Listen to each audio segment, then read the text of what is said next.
ഈ government resurvey നടപടികൾ ആരംഭിക്കുന്നത്. സർ, 2022 നവംബർ 1 മുതൽ 2023 ആഗസ്റ്റ് 2 വരെ 1,24,000 ഹെക്ടർ ഭൂമി കേരളം അളന്നു.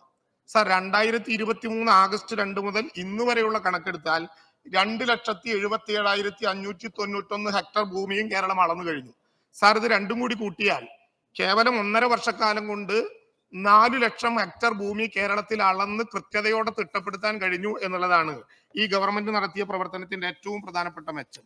സാർ, ടോട്ടൽ സ്റ്റേഷൻ ആരംഭിക്കുന്നത് 1996-ലാണ്. ഇത്രയും കാലം കൊണ്ട് കേവലം 95,000 ഹെക്ടർ ഭൂമി മാത്രമേ നമുക്ക് അളക്കാൻ കഴിഞ്ഞിട്ടുള്ളൂ. പക്ഷേ ഈ പദ്ധതിയുടെ ഭാഗമായി 4 ലക്ഷം ഹെക്ടർ ഭൂമി അളന്നു തീർത്തു എന്ന് മാത്രമല്ല, ഇന്നീ മറുപടി പറയുമ്പോൾ 197 വില്ലേജുകളിൽ സർവേസ് ആൻഡ് ബൗണ്ടറീസ് ആക്ട് പ്രകാരമുള്ള 9-2 പ്രസിദ്ധീകരിക്കാൻ കഴിഞ്ഞു. സാർ, ഏറെ സന്തോഷത്തോടെ ഒരു കാര്യം പറയട്ടെ, വിദ്യാഭ്യാസ, ആരോഗ്യ, ഭൂപരിഷ്കരണ മേഖലയിൽ കേരളത്തിന്റെ നേട്ടം പോലെ കേരളം ഇതാ സർവേ രംഗത്തും ഒരു പുതിയ കേരള മോഡൽ ഉണ്ടാക്കിയിരിക്കുന്നു.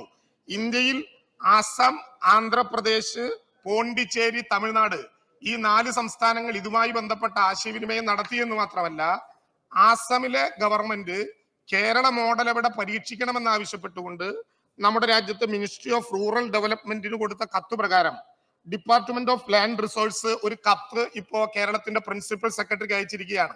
ആ കത്ത് ആസാമിന് കേരള മോഡൽ അവതരിപ്പിക്കാൻ അനുവാദം കൊടുക്കണമെന്ന് അഭ്യർത്ഥിച്ചുകൊണ്ടാണ്. കേരളത്തിൽ ആകെയുള്ളത് 38 ലക്ഷം ഹെക്ടർ ഭൂമിയാണ്. വനം കഴിച്ചാൽ 28 ലക്ഷമാണ്. അതിൽ 4 ലക്ഷം നമ്മളിപ്പോ റീസർവേ ചെയ്തു കഴിഞ്ഞു. ഈ ഗവൺമെന്റിന്റെ കാലത്ത് തന്നെ ആ നടപടികൾ പൂർത്തീകരിക്കാൻ കഴിയും എന്ന് ഞങ്ങൾ വിശ്വസിക്കുന്നു.